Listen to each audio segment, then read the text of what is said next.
আসসালামু আলাইকুম। আশা করি সবাই ভালো আছেন।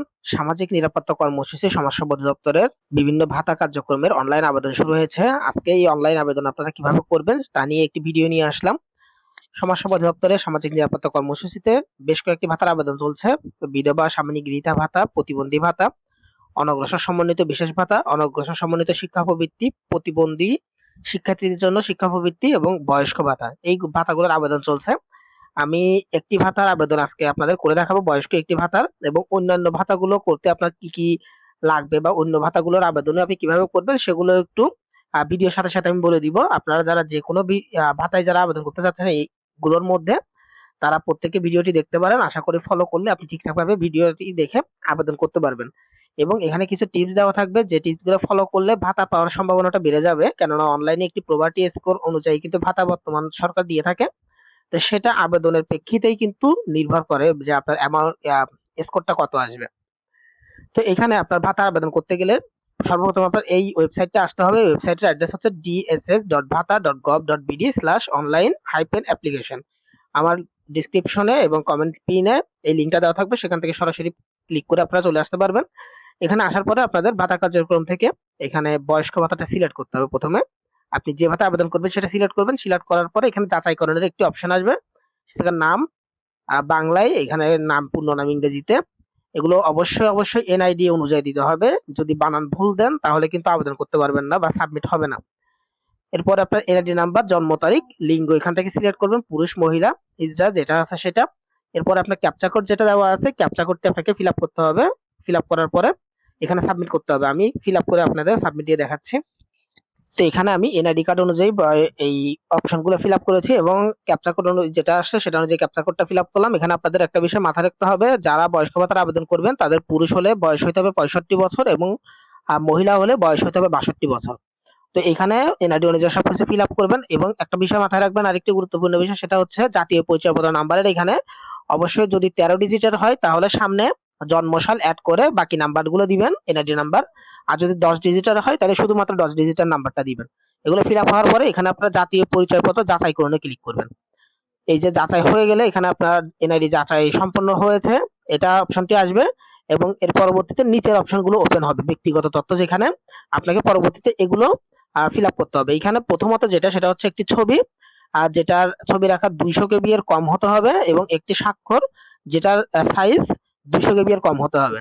তা আপনারা এই অনুযায়ী আগে থেকে ছবি এবং স্বাক্ষর রেডি করে রাখতে হবে। এই ছবি স্বাক্ষর কিভাবে রেডি করবেন, এটা কিন্তু বর্তমানে খুব সহজে অনলাইন থেকে করা যায়। সে সংক্রান্ত একটি খুব ছোট্ট একটি ভিডিও আমার চ্যানেলে দেওয়া আছে। আপনারা কমেন্টে পিন বক্সে এটার লিংক পেয়ে যাবেন, সেখানে থেকে গিয়ে আপনারা সরাসরি দেখে নিতে পারেন যে কিভাবে রিসাইজ করবেন অনলাইনে খুব ছোটভাবে। আর ছবি যদি সামান্য বড় হয়ে যায়, এখানে সার্ভারের ক্ষেত্রে 200 কেবি অল্প বেশি হলেও কিন্তু আপনার সার্ভারে নিয়ে নেয়, এটা অটো রিসাইজ করে নেয়। তো আপনার অল্প এদিক সেদিক হলেও সমস্যা নেই, কিন্তু আপনারা চাইলে এই ভিডিওটা ফলো করে একদম অ্যাকুরেট ভাবে মাপে ছবি এবং সিগনেচার সেখান থেকে করে নিতে পারেন। তো এখানে আমি যে নমুনা আবেদনটি করতেছি, নমুনা আবেদনটির জন্য এখানে আমি একটা ছবি রেখে দিয়েছি।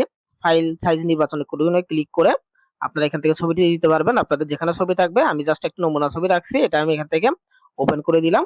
এখানে দেখেন অটো যদি রিসাইজ করা না থাকে, ছবিটি কিন্তু অটো 180x200 পিক্সেলে রিসাইজ করে নেয়। এবং স্বাক্ষরের ক্ষেত্রে ঠিক সেম ভাবে আমি নমুনা ছবি এটাই দিচ্ছি। আপনারা যে ছবিটা দিবেন সেটা যদি কম বেশিও থাকে, এটা এই অনুযায়ী 280x80 পিক্সেলে এটা রিসাইজ করে নিছে তারা।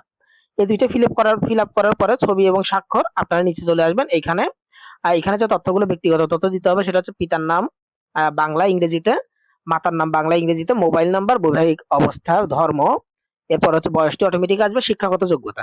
তো এগুলোও আপনারা এনআইডি কার্ড অনুযায়ী ফিল আপ করবেন। এখানকার ব্যক্তিগত তথ্যগুলো ফিল আপ হয়ে গেলে আপনারা নিচে চলে আসবেন। নিচে আসলে এদিকে আপনার পেশা, এই পেশাটা এখান থেকে সিলেক্ট করবেন, যে যার যে পেশা আছে। যদি কোনো কর্মহীন থাকলে কর্মহীন, অন্যান্য থাকলে অন্যান্যতে ক্লিক করবেন। আর এখানকার গুলো সাথে যদি মিলে যায় তাহলে সেটা দিবেন। দেওয়ার পরে এরপরে চলে আসবেন যোগাযোগের তথ্য। এইটা খুব ভালোভাবে খেয়াল করবেন, যোগাযোগের তথ্য, স্থায়ী ঠিকানা, এটার উপর ভিত্তি করে আপনার যে অফিসে আবেদন করতেছেন ওই অফিসে কিন্তু আবেদনটি যাবে। এটা যদি ভুল করেন তাহলে আপনার ভুল ঠিকানায় আবেদনটি চলে যাবে। তো এখানে প্রথমত বিভাগ সিলেক্ট করবেন। এখান থেকে আপনার যে বিভাগ, সেই বিভাগ, আমি এই যে আবেদনটি করতেছি সেটা হচ্ছে আমি সিলেক্ট করতেছি।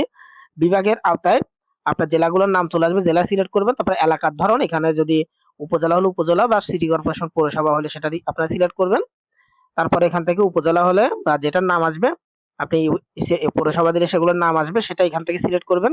সাব লোকেশন ইউনিয়ন বা পৌরসভা দিবেন। এখান থেকে যেটা আপনার সিলেক্ট করবেন সেটা অনুযায়ী কিন্তু পরবর্তী অপশনগুলো আসবে। পরবর্তী অপশনগুলো আসলে আপনারা সেটা অনুযায়ী ফিল আপ করে দিবেন। তারপরে সর্বশেষ ওয়ার্ড নাম্বার দিবেন, ওয়ার্ড নাম্বার এবং পোস্ট কোড। পোস্ট কোড দেওয়ার পরে আপনার গ্রামের নামটা দিতে হবে, আপনি কোন গ্রামের সেটা। ঠিকানা ফিল আপ করার পরে নিচে এখানে দেখেন স্থায়ী ঠিকানার কিন্তু রেড মার্ক দেওয়া আছে, অনুযায়ী আবেদনটি জমা হবে এবং শিক্ষা ও প্রবৃত্তির ক্ষেত্রে অধ্যয়নরত শিক্ষা প্রতিষ্ঠানের ঠিকানা অনুযায়ী আবেদন করতে পারবেন। শিক্ষা ভিত্তিতে যারা আবেদন করবেন তারা তাদের জন্য এটা, আর যেটা বলা আছে স্থায়ী ঠিকানায় আবেদনটি জমা হবে। এরপর আছে স্থায়ীর মতো একই ঠিকানা কিনা, বর্তমান ঠিকানা যদি একই হয় এখানে ক্লিক করে দিবেন, আলাদা হলে বর্তমান ঠিকানাটা আলাদা করে ফিল আপ করবেন। এরপরে বয়স্ক ভাতা অনুযায়ী বিস্তারিত, এটা প্রতিটা ভাতা অনুযায়ী কিছুটা বিস্তারিত ইয়া থাকবে। বয়স্ক বিধবা প্রাইস সেম ভাবে থাকে, এগুলো প্রতিবন্ধীদের ক্ষেত্রে একটু আলাদা থাকবে। তো এটার ক্ষেত্রে আপনার এখানে স্বাস্থ্যগত বা কর্মক্ষমতা কিরকম সেটা এখান থেকে ফিল আপ করবেন, যার যেরকম অবস্থা, কর্মক্ষম, সম্পূর্ণ, আংশিক, প্রতিবন্ধী। এখানে আংশিক কর্মক্ষম দিলাম আমি। এরপরে সরকারি কোনো সুবিধা পাই কিনা, বেসরকারি যদি পেয়ে থাকে দিবেন, না পেলে সুবিধা গ্রহণ করেন না দিবেন। ভূমির পরিমাণ এখানে কয়েকটি অপশন আছে, যদি বাস্তবিকহীন হয় তাহলে এটা দিবেন, আর কতটুকু জায়গা যদি থাকে তাহলে সেটা অনুযায়ী এখান থেকে ফিল আপ করবেন। বাসস্থান আপনার নিজস্ব হলে নিজস্ব, ভাড়া হলে ভাড়া দিবেন। বার্ষিক আয় এখানে কিন্তু জিরো দেওয়ার সুযোগ নেই, সর্বনিম্ন 36,000 পর্যন্ত। এর উপরে যেগুলো আছে সেগুলো থেকে আপনারা ফিল আপ করতে পারবেন। এবং এই গত 1 বছরে এখানে কোনো সদস্য সামাজিক নিরাপত্তা বেষ্টনী কোনো কিছু সহায়তা পেয়েছে কিনা, পাইলে হ্যাঁ দিবেন, না হলে না দিবেন। এরপর হচ্ছে আরেকটি গুরুত্বপূর্ণ তথ্য, সেটা হচ্ছে ব্যাংক এবং এফএমএস তথ্য। এখানে দুইটি অপশন, একটা হচ্ছে ব্যাংক অ্যাকাউন্টের হিসাব আর একটা হচ্ছে এফএমএস বা মোবাইল ফিনান্সিয়াল সার্ভিস। তো এখানে আপনার যেটা মন চায় সেটা দিতে পারবেন। এফএমএস এ আসলে কয়েকটা হিসাব দিতে পারবেন, সেটা হচ্ছে আপনার বিকাশ, নগদ, রকেট, উপায় এবং এম ক্যাশ। এই যে কোনো একটা আপনি দিতে পারবেন, তবে মনে রাখবেন যে ব্যক্তি আবেদন করতেছে তার নিজস্ব এনআইডি তে কেনা সিমে নিজস্ব অ্যাকাউন্টে হচ্ছে আপনার এটা ফিল আপ করবেন, তাহলে পরবর্তীতে এটা সমস্যা হতে পারে।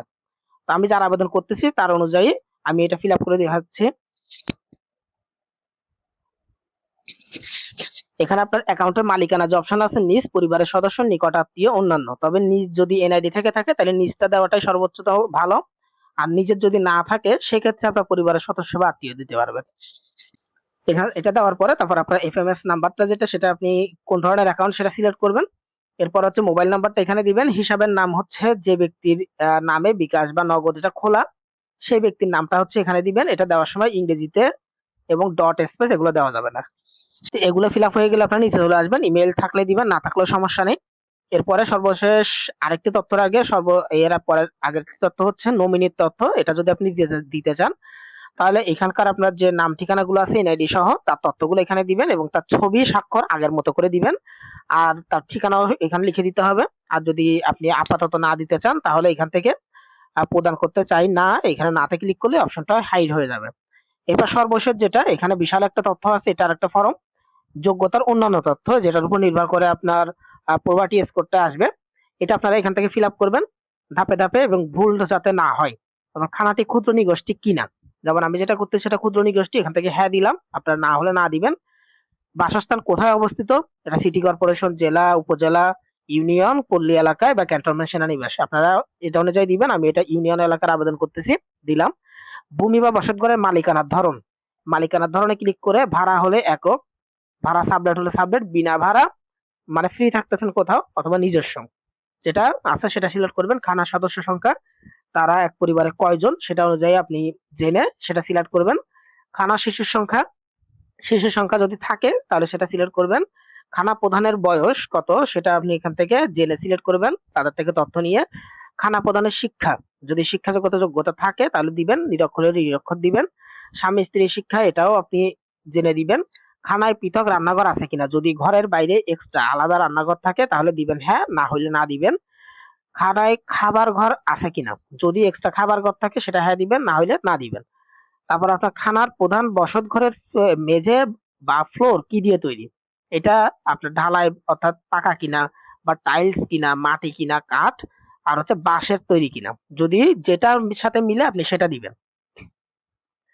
এরপরে ছাদ কিসের তৈরি, এখানেও আছে টিন কাঠ, বাঁশঘর, ইট সিমেন্ট বা টালি, যেটা আপনি জেনে নিবেন সেটা এখান থেকে ফিল আপ করুন। তারপরে খানা প্রদানের ঘরের দেয়াল কি দিয়ে তৈরি, দেয়াল কি দিয়ে তৈরি সেখানে এখানে অপশন দেওয়া আছে, সেটা অনুযায়ী দিবেন।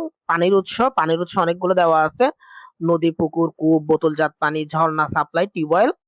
এখান থেকে আপনারা ফিল আপ করবেন। রান্নার জন্য কি ধরনের উপকরণ ব্যবহার করে সেটা আপনারা এখান থেকে ফিল আপ করবেন। তারপরে হচ্ছে গ্যাস ব্যবহার করেন কিনা রান্নায়, যদি করে তাহলে কতটুকু পরিমাণ ব্যবহার করে আনুমানিক একটা তথ্য দিবেন, না ব্যবহার করলে 0 দিবেন। খানার সদস্যদের কি ধরনের পায়খানা টয়লেট ব্যবহার করে, এটা হচ্ছে স্যানিটারি হলে স্যানিটারি, পিট গর্ত বা ঝুলন্ত দিবেন।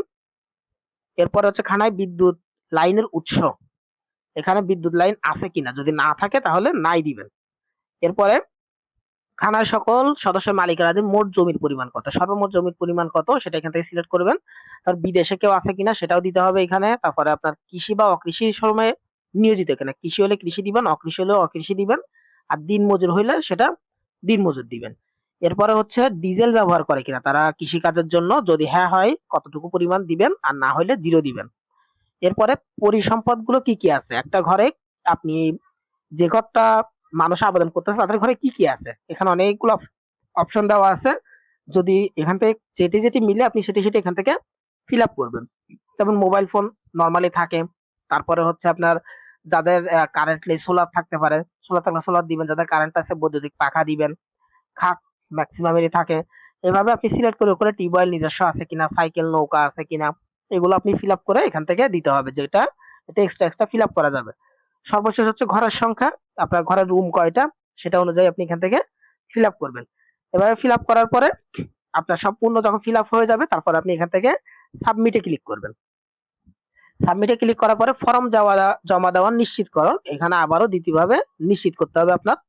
নিশ্চিত করে ফেললে আপনার এখানে একটি তারা নাম্বার দিবে, যেটাকে ট্র্যাকিং নাম্বার বলে। এই ট্র্যাকিং আইডিটা এটা আপনার সেভ করে রাখতে হবে। এটা সেভ করে রাখলে পরবর্তীতে আপনি এটার মাধ্যমে আপনার আবেদনটার অবস্থান জানতে পারবেন। সমস্যা অধিদপ্তরের পেজের মাধ্যমে আপনি অনলাইনে এই ট্র্যাকিং আইডিটা দিলে আপনার আবেদনটি কোন পর্যায়ে আছে সেটা জানতে পারবেন। এরপরে সর্বশেষ যেটা আপনার কাজ সেটা হচ্ছে আপনি এই আবেদনটি ডাউনলোড করে রাখবেন। ডাউনলোড অপশনে ক্লিক করলে আপনার আবেদনটি সাবমিট যেটা হয়েছে সেটা ডাউনলোড হয়ে যাবে, এবং আপনি চাইলে আপনার ডিটেলসটা দেখে নিতে পারেন। পরবর্তীতে এই আবেদন ফর্মটি আপনার ইউনিয়ন পরিষদে যদি প্রয়োজন হয় সেখানে দিবেন, অথবা সরাসরি যদি আপনি যে উপজেলা বা যে পৌরসভার আওতায় আপনি ভাতার আবেদন করছেন সেখানে আপনি যদি প্রয়োজন হয় দিয়ে দিতে পারেন। তো এই ছিল আমার একটি বয়স্ক ভাতার আবেদন। আপনারা এই সেম ভাবে ফলো করে আপনারা বিধবা, প্রতিবন্ধী বা অনগ্রসর অন্যান্য আবেদনগুলো করতে পারেন। তো সর্বশেষ যেটা বলার ছিল সেটা হচ্ছে আপনার কোন ভাতায় কি প্রয়োজন হবে আবেদন করতে। যেমন বয়স্ক বিধবা ভাতায় শুধুমাত্র এনআইডি কার্ডটা হইলে এবং অন্যান্য তথ্য হইলে আবেদন করা যায়। প্রতিবন্ধী ভাতার আবেদনের জন্য আপনাদের এনআইডি বা জন্ম নিবন্ধনের পাশাপাশি আপনার সুবর্ণ নাগরিক কার্ড, যেটাকে প্রতিবন্ধী কার্ডও বলে অনেকে, সেই কার্ডটি অবশ্যই লাগবে আবেদন করতে। এরপরে হচ্ছে আপনার যদি অনগ্রসর ভাতার আবেদন করেন সেক্ষেত্রে আপনার অনগ্রসর জাতিগোষ্ঠীর হতে হবে, সেটা আপনি অনলাইনে সার্চ করে দেখবেন কোন কোন জাতিগোষ্ঠীর অনগ্রসরের আওতায় পড়ে, এবং তাদের বয়স সর্বনিম্ন 50 হতে হবে। এর পরবর্তীতে আপনার আরেকটি অপশন যেটা হচ্ছে অনগ্রসর শিক্ষাবৃত্তি, মানে অনগ্রসর ভাতার আওতায় যারা থাকতেছে তাদের ছেলে মেয়েরা শিক্ষাবৃত্তির আবেদন করতে পারবে, এবং প্রতিবন্ধী ব্যক্তি যারা পড়ালেখা করতেছে ছেলে মেয়েরা তারা প্রতিবন্ধী শিক্ষাবৃত্তির আবেদন করতে পারবে। তো এই ছিল হচ্ছে যাবতীয় সমাজসেবা সামাজিক নিরাপত্তা কর্মসূচি ভাতার আবেদনের বিস্তারিত। আপনারা যারা আবেদন করতে চাচ্ছেন দ্রুত শেষ ডেটের জন্য অপেক্ষা না করে আবেদন করে ফেলেন। আশা করি শেষ ডেটের জন্য যদি আপনি বসে থাকেন তাহলে অনেক সময় সার্ভারের সমস্যা হয়। তো আশা করি এখনই আবেদনটি করে ফেললে আপনার সার্ভারের সমস্যার মধ্যে আপনি পড়বেন না।